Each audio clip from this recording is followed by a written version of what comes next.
मित्रों, हमारे channel let's learn पे आज हम लोग देखेंगे विजयनगर साम्राज्य से संबंधित महत्वपूर्ण प्रश्नों को, जिस जो यूपी पीसीएस प्रीलिम्स 2022 में आने की संभावना अधिक है। संगम वंश का महानतम शासक कौन था? देवरादित्य। तेलुगु कवि श्रीनाथ किसके दरबार में कवि था? देवरादित्य के दरबार में ही। प्रोण देवराय किसे कहा जाता है? मल्लिकार्जुन को प्रोण देवराय कहा जाता है। सबसे पहले मुसलमानों को सेना में भर्ती प्रारंभ किया था देवरादित्य ने। नरसा नामक शक्तिशाली सामंत था इम्मादी नरसिंह। इम्मादी नरसिंह जो है शक्तिशाली सामंत था, उसका नाम था नरसा, उपनाम नरसा था। गजपति शासक ने अपनी पुत्री का विवाह कृष्णदेव राय के साथ किया था। कौन था गजपति शासक? प्रताप रुद्र। यवनराज स्थापनाचार्य की उपाधि जो है किसने ली थी, ग्रहण की थी? कृष्णदेव राय ने। इसकी एक और उपाधि थी कृष्णदेव राय की, वो थी यवन राज स्थापनाचार्य, यानी यवन राज्य की स्थापना करने वाला था कृष्णदेव राय, इसकी उपाधि थी। आंध्र भोज की उपाधि भी कृष्णदेव राय की थी। 1512 में बीदर पर आक्रमण करके बहमनी सुल्तान महमूद शाह को मुक्त कराकर गद्दी पर बैठाया था इसी ने, इसीलिए इसका नाम, इसने उपाधि ग्रहण की थी यवन राज स्थापनाचार्य। कृष्णदेव राय ने नगर की नींव डाली थी। कौन सा नगर था? नागलापुर। और वहां पे भवन बनवाया नागलापुर में, और मंदिर का निर्माण भी करवाया था। राजसी तांगड़ी का युद्ध या बन्नी हट्टी का युद्ध के समय जो है विजयनगर का शासक कौन था? तो वहां का शासक था सदाशिव राव। किस वंश का था? तुलु वंश का था सदाशिव राव। बन्नी हट्टी ये 1565 में हुआ था। बन्नी हट्टी, राजसी तांगड़ी या तालीकोटा का युद्ध भी इसे कहा जाता है। तालीकोटा का युद्ध, 3 नाम है इसके, बहुत ही महत्वपूर्ण है। तीनों नाम में से किसी को पूछा जाता है, तालीकोटा का युद्ध, राजसी तांगड़ी का युद्ध या बन्नी हट्टी का युद्ध। आगे देखते हैं। बीजापुर, अहमदनगर, गोलकुंडा, बीदर एक तरफ थे और विजयनगर साम्राज्य एक तरफ था। इन चारों ने मिलकर केवल एक भाग नहीं लिया। तो प्रश्न पूछा जाता है कि कौन सा राज्य इसमें भाग नहीं लिया था? तो बरार ने इसमें भाग नहीं लिया था। और बीजापुर, अहमदनगर, गोलकुंडा और बीदर ने विजयनगर के विरुद्ध युद्ध किया था। विजयनगर में लंबा शासनकाल जो था वो संगम वंश का था। 150 साल तक शासन किया। यानी सबसे लंबा शासनकाल जो पूछा जाएगा तो वो संगम वंश का, और सबसे छोटे शासनकाल की बात की जाएगी तो वो तुलु वंश का था जो 20 वर्ष था। संगम वंश देख लेते हैं। ऐसे 1336 से 1485 तक चला। तुलु वंश 1485 से 1501, तो यही सबसे छोटा चला 20 साल तक सलू वंश। फिर तुलु वंश ना, देखिए 2 है, सलू वंश अलग है तो तुलु वंश अलग है। तुलु वंश का शासक कृष्णदेव राय था, जबकि सलू वंश जो है सबसे कम समय तक चला था। आरवीडू वंश भी था, लंबा समय चला, 80 साल तक। चीन को अपना एक दूत मंडल भेजा था। किस शासक ने? वो विजयनगर के किस शासक ने चीन को एक दूत मंडल भेजा था? पूछा गया प्रश्न है, तो बुक्का प्रथम ने भेजा था। निकोलो कोंटी भारत किसके समय में आया था? ये विदेशी यात्री था, तो ये देवराय प्रथम के समय में निकोलो कोंटी आया था।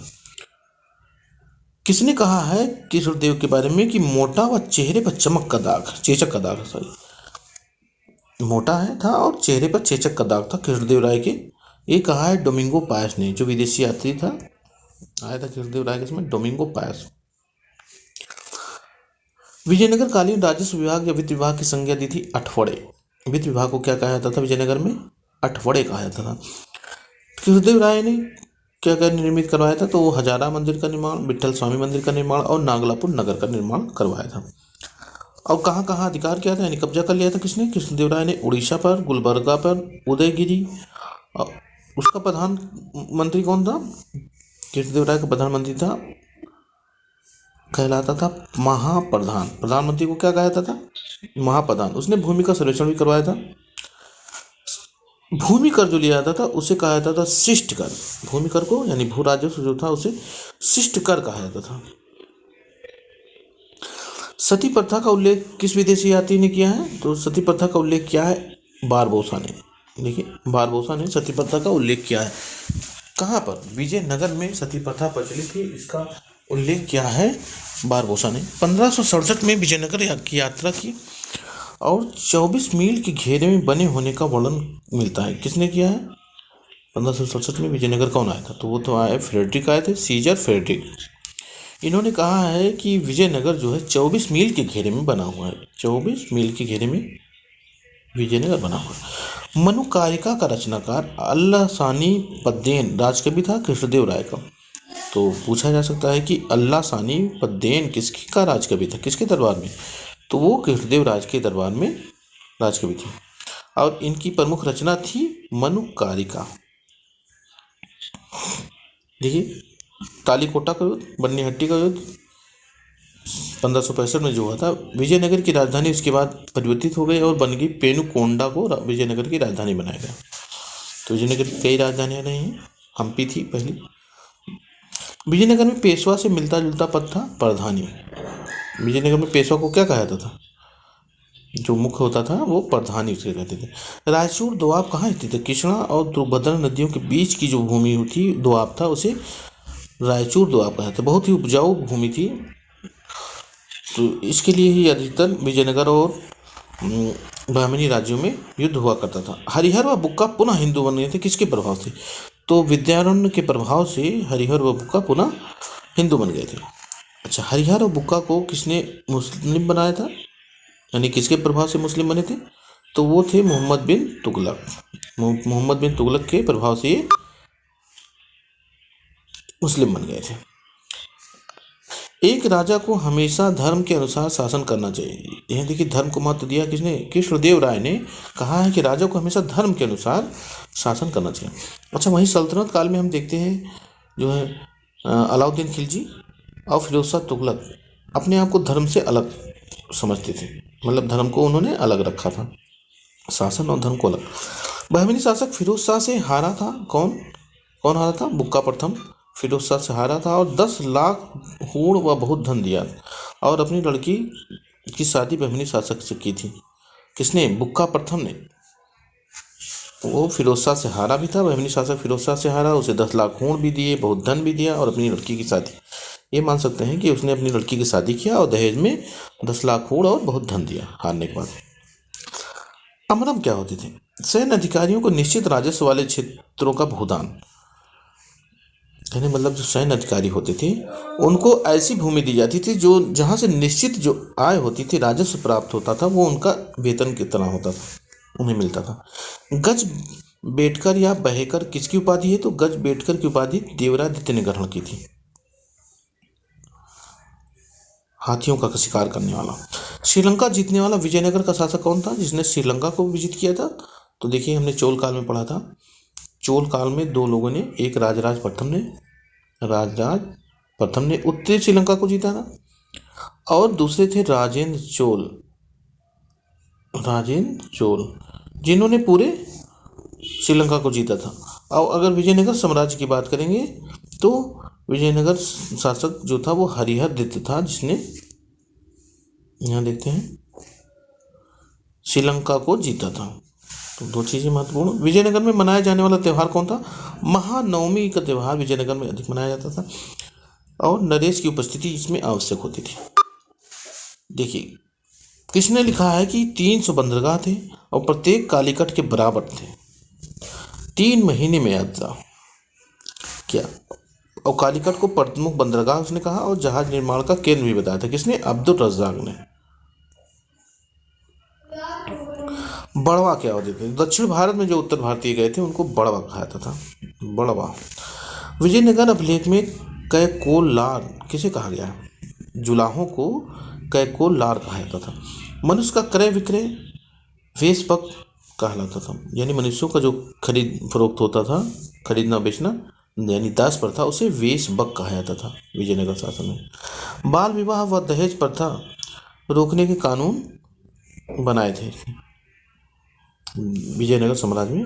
बाल विवाह और दहेज प्रथा रोकने के कानून बनाए थे। नगर प्रशासक कौन होता था? उसे गौड़ कहा जाता था। नगर प्रशासक को, नगर के जो प्रशासक थे उन्हें गौड़ कहा जाता था। धार्मिक सेवा हेतु ब्राह्मणों, मठों व मंदिरों को दान दी गई जो भूमि दी जाती थी, ब्राह्मणों को, मठ और मंदिरों को भूमि दान कर दी जाती थी। उस भूमि को ब्रह्मदेय देवदेव या मठापुर कहा जाता था। 3 नाम थे, ब्रह्मदेव, देवदेव या मठापुर। पट्टे पे जो भूमि ली जाती थी उसे कुटग्गी कहा जाता था, कुटग्गी। किसानों मजदूरों को कुदी कहा जाता था। मंत्रिपरिषद का अध्यक्ष जो होता था उसे सभानायक कहा जाता था। देखिए मंत्रिपरिषद के अध्यक्ष को सभानायक कहा जाता था और सबसे बड़े प्रशासनिक खंड को मंडलम कहा जाता था। जबकि मंडल जैसे आजकल कमिश्नरी, और सबसे छोटे प्रशासनिक खंड को उर कहा जाता था, यानी ग्राम सभा उर थे। सर्वाधिक प्रांत थे कृष्णदेव राय के काल में, जो तुलु वंश का शासक था। स्थल और सीमा का तात्पर्य होता था ग्राम समूह। रायसम, सचिव को रायसम कहा जाता था, और जो अकाउंटेंट थे, लेखाकार जो होते थे, उन्हें कर्डिकम कहा जाता था। गृह मंत्री को माननीय प्रधान कहा जाता था, और शाही मुद्रा को रखने वाला अधिकारी मुद्राकर्ता कहा जाता था। विजयकालीन विजयनगर शासन के बारे में देख रहे हैं हम लोग। नायकों की उच्च श्रृंखलता को रोकने के लिए नियुक्त थे महामंडलेश्वर, और उनकी नियुक्ति अच्युत राय ने प्रारंभ की थी, जिससे उन पर नियंत्रण रखा जा सके। विजयनगर के विनाश का कारण थी नायककार व्यवस्था। अब हम देखते हैं विजयनगर में 2 व्यवस्थाएं महत्वपूर्ण थी, नायककार व्यवस्था और अयंगार व्यवस्था। तो अयंगार व्यवस्था देखते हैं। ये प्रश्न पूछा भी जाता है कि नायककार व्यवस्था कहाँ से संबंधित है, तो विजयनगर शासन से। अयंगार व्यवस्था कहाँ संबंधित है, वो भी विजयनगर शासन से। तो अयंगार व्यवस्था को देखते हैं। एक स्वतंत्र इकाई के रूप में प्रत्येक ग्राम को संगठित किया। अयंगार व्यवस्था का मतलब था कि प्रत्येक गांव को एक स्वतंत्र इकाई के रूप में संगठित करना। यहाँ 12 व्यक्तियों की नियुक्ति शासन द्वारा होती थी। ये पद आनुवंशिक नहीं होते थे और बेच या गिरवी भी नहीं रख सकते थे, यानी इन पदों को ना तो बेच सकते थे ना गिरवी रख सकते थे। हाँ, लगान की दरें यानी भू राजस्व की दर जो थी वो भिन्न भिन्न थी, 26 से 30% तक थी। उपज कर यानी जो अनाज पैदा होता था उसका टैक्स ब्राह्मण 1/20 भाग देते थे, और मंदिरों से 1/30वां भाग लिया जाता था। और कुछ महत्वपूर्ण कर जो थे विजयनगर शासन में, विवाह कर था, लेकिन विधवा से का अगर पुनर्विवाह होता था तो उससे कर नहीं लिया जाता था। पशु कर लिया जाता था, मकान कर लिया जाता था, बढ़ी से धोबी नाई गड़रियों पर कर था। कृष्णदेव राय के जो राजगुरु थे वो व्यासराज थे। व्यासराज उनके राजगुरु थे। देवरादित्य ने 34 कवियों को संरक्षण दिया था। तेलुगु राय कृष्णदेव राय ने अष्टदिग्गज कृष्णदेव राय के दरबार में थे। ये पूछा था प्रश्न, अष्टदिग्गज ये क्या थे? अष्टदिग्गज 10 तेलुगु कवियों का समूह था। यानी देखा जाए तो कृष्णदेव राय के समय में तेलुगु साहित्य का सर्वाधिक विकास हुआ था। जो सिक्के मिले हैं, कहाँ कहाँ के सिक्के मिले हैं, जिससे पता चलता है कि विदेश से हमें संपर्क था। इटली के मिले हैं, ईरान के मिले हैं, और पुर्तगाल के सिक्के यहाँ मिले हैं, जिससे पता चलता है कि विजयनगर शासन का इटली, ईरान और पुर्तगालियों से व्यापारिक संबंध थे। बुक्का प्रथम के समय तेलुगु का महान कवि था चेनसोम। वेदों के प्रख्यात टीकाकार थे माधव और सायण। विजयनगर साम्राज्य से संबंधित थे माधव और सायण।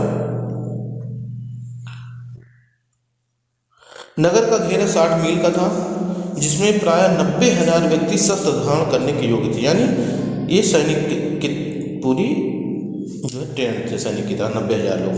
और नगर 60 मील के घेरे में फैला होती है, उसका एरिया था, इतने सैनिक के रूप में थे। ये निकोलो कोंटी ने लिखा है, विदेशी यात्री निकोलो कोंटी ने विजयनगर के समय बारे में ये लिखा है। अब्दुल रज्जाक ने लिखा है कि इसके सदृश न शहर देखा न सुना, और 7 परकोटे हैं इसमें।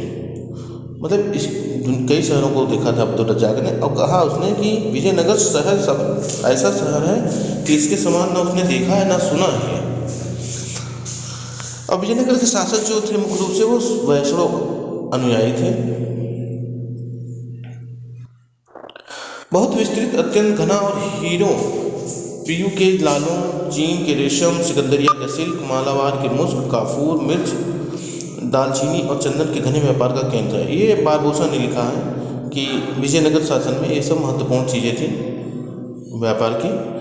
केंद्रीय प्रशासन गांव से संपर्क रखता था महानायकाचार्य के माध्यम से, यानी ये बिचौलिए की तरह थे महानायकाचार्य। राजा और किसान या गांव के लोगों से बीच में मीडिएटर का काम करते थे महानायकाचार्य। पुर्तगाली सिक्का पश्चिमी तटों पर प्रचलित था उस समय। उस पुर्तगाली सिक्के का नाम था क्रुजाडो। ये मिले हैं क्रुजाडो के सिक्के। इससे पता चलता है कि पुर्तगाल का पश्चिमी तटों से आना जाना लगा रहता था। उच्च सामाजिक जो वर्ग थे, लुहार और बढ़े उच्च सामाजिक वर्ग की मान्यता मिली गई थी। प्रांत का प्रमुख जो होता था उसे नायक कहा जाता था। कंपली विजय में हरिहर व बुक्का मिले थे।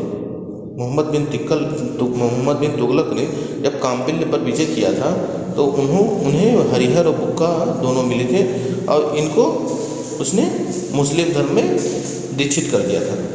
बाद में ये बादरायण के प्रभाव में पुनः हिंदू धर्म में परिवर्तित हो गए थे। और देखते हैं कृष्णदेव राय के दरबार में कौन सा विदेशी यात्री आया था। तो कृष्णदेव राय के दरबार में विदेशी यात्री आया था डोमिंगो पायस। इसकी कुछ कथन भी परीक्षा में पूछे जाते हैं डोमिंगो पायस के। तुर्की स्थापत्य कला का पहला उदाहरण है कुबतुल इस्लाम मस्जिद, जो कुतुबुद्दीन ऐबक ने बनवाया था। वो पहला उदाहरण है। अलाउद्दीन खिलजी निर्मित सीरी का नगर दिल्ली में स्थित है। सीरी का नगर सुल्तान घड़ी के नाम से प्रसिद्ध इमारत है। अब स्थापत्य के बारे में देखा जा रहा है कुछ। नासिरुद्दीन महमूद का जो मकबरा है उसे सुल्तान गढ़ी का मकबरा कहा था। घड़ी नहीं, सुल्तान गढ़ी होगा, सुल्तान गढ़ी का मकबरा। सल्तनत काल में दिल्ली को जाना जाता था। देखिए कई नाम थे उस समय, अलग अलग समय में देख लेते हैं। सल्तनत काल की बात हो रही तो गयासुद्दीन तुगलक ने उसे तुगलकाबाद कहा, मोहम्मद बिन तुगलक ने जहांपनाह कहा, फिरोज तुगलक ने फिरोजाबाद रखा और अलाउद्दीन खिलजी ने शीरी का नगर रखा था। ठीक है, शाहजहाँ ने शाहजहाँ नगर रखा था, वो आगे देखेंगे हम मुगल काल में। तो ये सब दिल्ली के नाम थे, तुगलकाबाद, जहानाबाद, फिरोजाबाद और शीरी का नगर। लाल गुंबद के नाम से प्रसिद्ध है कबीरुद्दीन औलिया का मकबरा। जो कबीरुद्दीन औलिया का मकबरा है वो लाल गुंबद के नाम से मशहूर है। पूछा जाता है लाल गुंबद का मकबरा, लाल गुंबद किसका मकबरा है, तो कबीरुद्दीन औलिया का मकबरा है। लोधी युग की सबसे महत्वपूर्ण इमारत थी मोट की मस्जिद। मोट की मस्जिद सबसे महत्वपूर्ण थी। अदीना मस्जिद कहाँ स्थित है, बंगाल में स्थित है। और जौनपुर की जामी मस्जिद का निर्माण किसने किया था, हुसैन शाह सरकी ने। जब सरकी साम्राज्य कहाँ था, जौनपुर में ही सरकी साम्राज्य था। आज भी इसके अवशेष मिलते हैं और कई महत्वपूर्ण स्थापत्य कलाओं की स्थापना भी हुई थी। लोधियों के स्थापत्य कला में जो कुछ भी सर्वश्रेष्ठ है उसका संक्षिप्त रूप मोट की मस्जिद में वर्तमान में है। ये जॉन मार्शल ने लिखा है मोट मस्जिद के बारे में। रुकन ए आलम का मकबरा मुल्तान में स्थित है। अमीरों द्वारा अधिक संख्या में स्थापत्य निर्माण कराया गया था। किसके समय में, सैयद वंश के समय में और लोधी वंश के समय में, यानी 1400 से 1500 के आसपास, यानी 100 सालों में लोधी सैयद वंश और लोधी वंश का शासन था। इन्होंने इनके समय में अमीरों ने सबसे ज़्यादा स्थापत्य निर्माण कराया था। अब हम देखते हैं लोधी काल की प्रमुख मस्जिदों के बारे में देख लेते हैं। पूछे जाते हैं बड़ी गुंबद मस्जिद, मोट की मस्जिद सबसे महत्वपूर्ण, जमाली कमाली मस्जिद, अष्टभुजाकार, यानी अष्टभुजाकार पहला मकबरा था वो था खाने जहां तेलंगानी का मकबरा और ये स्थित था दिल्ली में। तुगलक काल में बनवाया गया था। सल्तनत कालीन जौनपुर में कुल 6 मस्जिदों का निर्माण किया गया था। वो 6 मस्जिद जो महत्वपूर्ण मस्जिद थे उसमें फोर्ट मस्जिद 1376 में, अटाला मस्जिद महत्वपूर्ण है, खालिस मुखलिस मस्जिद, लाल दरवाज़ा मस्जिद ये भी पूछा गया है, झंझोरी मस्जिद पूछा गया है, जामा मस्जिद। झंझोरी मस्जिद सरकी वंश के शासकों ने बनवाया था। खिड़की मस्जिद पूछा गया है, तुगलक काल में बनवाया गया था। हजार सितून महल अलाउद्दीन खिलजी ने बनवाया था। जामा मस्जिद देखिए कहाँ कहाँ स्थित है, हम देखते हैं। जामा मस्जिद दिल्ली में सबसे बड़ा जामा मस्जिद है, गुजरात में है जामा मस्जिद, जौनपुर में मस्जिद है और गुलबर्गा में जामा मस्जिद, और भी कुछ जगहों पे है। ये महत्वपूर्ण है। मांडू में क्या स्थित है, इसे मांडू शहर की स्थापना हुसंग शाह ने की थी। यहाँ कमाल मौला मस्जिद है, लाट की मस्जिद है, इंपॉर्टेंट, लाट की मस्जिद है, दिलावर खां मस्जिद है और हिंडोला मस्जिद, ये इंपॉर्टेंट। लाट मस्जिद और हिंडोला मस्जिद मांडू में है, बहुत बार पूछा गया है। नर्तकी के नाम पर बनी मस्जिद है लोटन मस्जिद, लोटन नाम की नर्तकी थी, उसी के नाम पर बना लोटन मस्जिद। राय पिथौड़ा के किले के स्थान पर बनी मस्जिद है कुव्वतुल इस्लाम मस्जिद, यहाँ पहले राय पिथौड़ा का किला था, वहाँ कुव्वतुल इस्लाम मस्जिद बना हुआ है। सल्तनत काल में चित्रकला का सर्वाधिक प्रसंग मिलता है तारीख़ फिरोज शाही। चित्रकला का सबसे अधिक देखें सल्तनत काल में तो फिरोज शाह तुगलक निवाड़ के समय में हुआ है। सल्तनत कालीन चित्रकला में के अवशेष कहाँ मिलते हैं? ये चंपानेर में मिलते हैं, सरहिंद में मिलते हैं, मखमली में मिलते हैं मस्जिद में, इन 3 जगहों पर मिलते हैं। अलाउद्दीन के दरबार में दक्षिण भारतीय संगीतकार जो था वो गोपाल नायक था, इंपॉर्टेंट, ये महत्वपूर्ण होंगे, उनको टिक करते चलेंगे अलग से। राग विबोध के लेखक थे सोमनाथ, इंपॉर्टेंट है, सोमनाथ थे।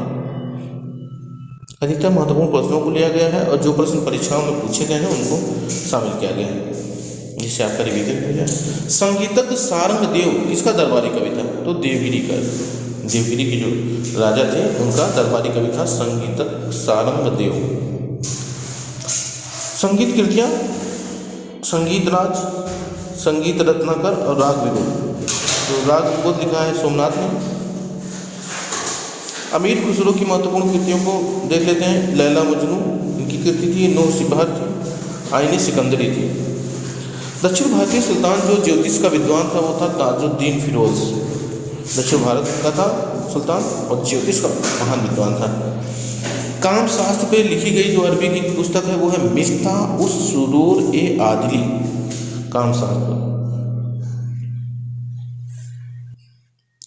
लोधी कालीन कवि थे जमालुद्दीन। तिब्बत सिकंदरी किस तरह की पुस्तक है? तिब्बत सिकंदरी औषधि शास्त्र से संबंधित पुस्तक है। और नियामतनामा पूछा गया है फिर, ये पाक विधि से संबंधित पुस्तक है, इसमें चित्र भी बने हुए हैं काफ़ी। नियामतनामा सल्तनत कालीन अवधि ग्रंथ जो है और संस्कृत ग्रंथों का हम यहाँ पे देख लेते हैं। अवधि भाषा में जो लिखे गए मिर्गावती है, काव्य भाषा में लिखा गया, और कुतुबन ने लिखा है। चंदायन मौलाना दाऊद ने लिखा है। अच्छा, कुतुबन कहाँ का था? कुतुबन था जयपुर, जौनपुर का। उक्ति व्यक्ति प्रकरण ये भी अवधि भाषा में लिखा गया ग्रंथ। अब संस्कृत में देखिए, संस्कृत जो सायण था विजयनगर का, जिसने जो है हरिहर और बुक्का को प्रभावित किया था, उसने भी संस्कृत के ग्रंथ लिखे हैं। मल्लिनाथ थे, कात्यायन थे और जीव गोस्वामी, ये सब संस्कृत ग्रंथकार थे। जीव गोस्वामी ने 25 पुस्तकें लिखी। सूफी विचारधारा पर प्रकाश डालने वाला ग्रंथ था पद्मावत। पद्मावत जो है सूफी विचारधारा पर प्रकाश डालता है। कीर्ति और कीर्तिकार रुक्मिणी कल्याण, रुक्मिणी कल्याण विद्या चक्रवर्ती ने लिखा है। मल्लाचार जो है उदार रागों का है और नल अभ्युदय ने लिखा है वामन वाड़ भट्ट। हौज शमसी और शमसी ईदगाह का निर्माण इल्तुतमिश ने करवाया था। हौज शमसी और शमसी ईदगाह, देखिए शमसी वंश का संस्थापक भी इल्तुतमिश को माना जाता है। शमसी वंश जो ये लिखा हुआ शमसी, इस वंश का संस्थापक भी माना जाता है। कुश्क ए शिकार, फिरोज तुगलक की रचना है कुश्क ए शिकार, तो निर्मित करवाया था। एक बड़ा महल है 2 मंजिला, और यहाँ पर मनोरंजन के लिए इसको निर्माण करवाया था। खेल खेलता था कई प्रकार के उसमें फिरोज शाह तुगलक। कुश्क ए शिकार। सतपुला नामक 2 मंजिला पुल बनवाया था मोहम्मद बिन तुगलक ने। सतपुला पुल महत्वपूर्ण है, 2 मंजिल का पुल बना हुआ है, मोहम्मद बिन तुगलक ने बनवाया था। मंदानी का मकबरा कहाँ स्थित है? श्रीनगर जम्मू कश्मीर में स्थित है मंदानी का मकबरा। इतिहास कहा जिसे निजामुद्दीन औलिया के अहाते में दफनाया गया था। जियाउद्दीन बर्नी को निजामुद्दीन औलिया के अहाते में, उनका शिष्य थे, मीर खुसरो भी उनके शिष्य थे। जियाउद्दीन बर्नी की पुस्तक हसरतनामा। निजामुद्दीन औलिया के देखते हैं कौन कौन महत्वपूर्ण शिष्य थे। देखिए, जियाउद्दीन बर्नी शिष्य थे इनके, अमीर खुसरो थे, मीर हसन देहलवी थे, और जियाउद्दीन बन्नी, जिसमें से अमीर खुसरो और मीर हसन दहलवी जो थे वो फारसी कवि थे। अमीर खुसरो ने खड़ी बोली के प्रमुख कवि रहे। विद्वान बदरुद्दीन मोहम्मद दरबार में रहता था। किसके दरबार में? बदरुद्दीन मोहम्मद बिन तुगलक के दरबार में रहता था। महमूद गवां का पत्र संग्रह है रियाजुल इंशा महमूद गवां का पत्र संग्रह। भगवत गीता का बंगला अनुवाद किया गया था, मालाधर बसु ने किया था। भगवत गीता का, रामायण का कृत्तिवास ने किया था, और महाभारत का जो बंगला अनुवाद किया था वो नुसरत शाह के समय में किया गया था। पंपा रामायण के लेखक थे नागचंद्र। 12वीं शताब्दी का तर्कशास्त्री किसे कहा जाता है? देवसूरी को तर्कशास्त्री कहा जाता है 12वीं शताब्दी। नाटक कौन कौन से हैं? हरकेली नाटक है, ललित विग्रह राज, पार्वती पेड़े और हमीर मद मर्दन, ये नाटक है। रचनाएं देखते हैं किसकी किसकी हैं। प्रसन्न राघव जयदेव की रचना है। शास्त्र दीपिका पार्थसारथी मिश्र का है। प्रताप रुद्र कल्याण विद्यानाथ का है, और ललित माधव रूप गोस्वामी का है। अदीना मस्जिद का निर्माण करवाया था सिकंदर शाह ने। महाभारत और राजतरंगिणी का संस्कृत से फारसी अनुवाद किया था जैनुल आबिदीन ने करवाया था। ये कश्मीर का शासक था, इसे कश्मीर का अकबर भी कहा जाता है। कश्मीर का अकबर। जगन्नाथपुरी मंदिर का निर्माण करवाया था चोडगंग शासक थे अनंत वर्मन चोडगंग शासक थे। बंगाल का बाइबिल कहा जाता था, बंगला रामायण को बंगाल का बाइबिल कहा जाता है। मोहम्मद बिन तुगलक के समय लिखी गई पुस्तक तूतीनामा का जो लेखक था वो था जिया नक्शबी। तूतीनामा मोहम्मद बिन तुगलक के समय लिखा गया था और इसे जिया नक्शबी ने लिखा था। गुजरात के शासक महमूद बेगड़ा की जीवनी है राज विनोद, महत्वपूर्ण शासक था महमूद बेगड़ा। इनकी रचनाएं हैं, और इसके रचनाकाल कौन थे, कब है? चंदायन की रचना हुई थी 1379 में। पद्मावत की रचना 1467 में, फिर मिर्गावती की रचना 1503 में, और पद्मावत की रचना 1540 में। देखिए रचना काल पूछा गया प्रश्न है ये कि क्रम से जाना था, सबसे पहले से आरोही क्रम में। तो सबसे पहले चंदायन लिखा गया, फिर पद्मावती, मिर्गावती और फिर पद्मावत। देखिए पद्मावती कथा और पद्मावत दोनों अलग अलग होते हैं, तो इस पर ध्यान देना है। तो चंदायन, फिर पद्मावती, फिर मिर्गावती और फिर पद्मावत की रचना हुई थी। बिहारी बुलबुल की उपाधि मिली थी चिंतामणि को। एक संगीतज्ञ थे, उन्हें बिहारी बुलबुल कहा जाता था। संगीत को संरक्षण दिया था किसने? अलाउद्दीन खिलजी ने संरक्षण दिया, मोहम्मद बिन तुगलक ने दिया, जैनुल आबिदीन ने भी दिया था संरक्षण, और हुसैन शाह सरकी जो जौनपुर का शासक था, जैनुल आबिदीन कश्मीर का शासक था, और अलाउद्दीन खिलजी और मोहम्मद बिन तुगलक दिल्ली के शासक थे। अब हम देखते हैं कुतुब मीनार जो सबसे महत्वपूर्ण पहले निर्माण था, उसको बनवाने में किन किन लोगों का हाथ था, देखते हैं ध्यान से, ये पूछा जाता है। तो कुतुबुद्दीन ऐबक ने इसको शुरू करवाया, लेकिन उसकी मृत्यु हो जाने के कारण उसके दामाद इल्तुतमिश ने इसे पूरा कराया। फिर बिजली गिरने के कारण इस ऊपरी मंजिल नष्ट हो गई थी, जिसे फिरोज शाह तुगलक ने इसकी मरम्मत कराया और इसको 5 मंजिला बनवा दिया। बाद में सिकंदर लोदी ने भी इसको मरम्मत कराई थी 1500 के आसपास में। तो इस तरह से 1, 2, 3 और 4 शासक कुतुब मीनार से संबंधित हैं। सल्तनत काल में चित्रकला में रुचि ली थी किसने किसने, अब देख लेते हैं, इनकी रचनाओं से पता चल जाएगा। नूसिबार, देखिए नूसिबार अमीर खुसरो की रचना है। तारीख फिरोज शाह ने स्वयं लिखा था। फुतुहुस सलातीन इल्तुतमिश के समय कुछ चीनी चित्रकार भारत आए थे, इसमें पता चलता है फुतुहुस सलातीन।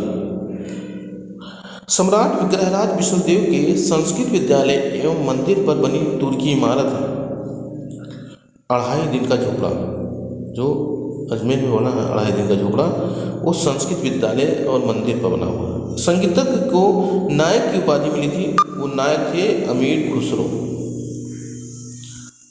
ख्याल गायकी का आविष्कार हुआ था सरकी शासक हुसैन शाह सरकी समय में। ख्याल गायकी बहुत फेमस है, क्लासिकल ख्याल गायकी हुसैन शाह सरकी ने। संस्कृत की पुस्तकों का अनुवाद कराया था? किन किन शासकों ने कराया? देखिए, फिरोज शाह तुगलक ने कराया था, नुसरत शाह ने कराया था, जैनुल आबदीन ने कराया था और मुगल शासकों ने, लगभग सभी मुगल शासकों ने कराया। मैथिली साहित्य के विकास में योगदान किसका रहा महत्वपूर्ण? विद्यापति ठाकुर। मैथिली साहित्य बात है।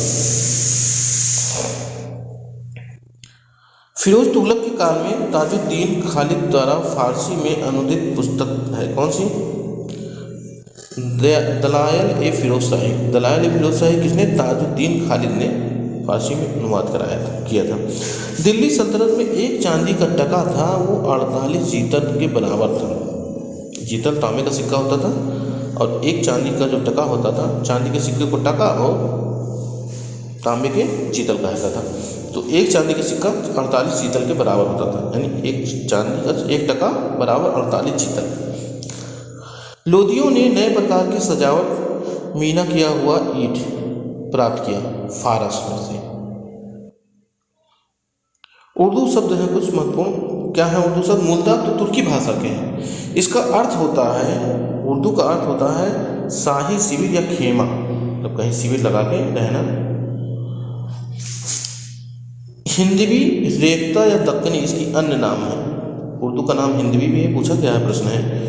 रेख्ता भी कहा जाता है, दक्कनी भाषा भी कहा जाता है। सब हिंदी शब्द का पहली बार प्रयोग किया गया है जफरनामा में। जफरनामा किसकी रचना है? गुरु गोविंद साहब की। जिसका खाना उसका गाना, इसका मतलब है वीर गाथा काल में कवि जो लिखते थे वो अपने राजा की प्रशंसा में लिखते थे, इसीलिए वीर गाथा काल को कहते हैं जिसका खाना उसका गाना। अपने राजाओं की प्रशंसा में ही इनकी रचनाएं होती थी, तो इनका ऐतिहासिक महत्व कम है। प्रांतों में चित्रकला का विकास हुआ, किन किन प्रांतों में? तो मालवा में हुआ था, मालवा की चित्रकला, जौनपुर की चित्रकला और बंगाल की चित्रकला। लौरा चंदा व चौर पंचाशिका के से प्रकाश पड़ता है चित्रकला पर। चित्रकला की किताबें हैं लौरा चंदा और चौरा पंचाशिका।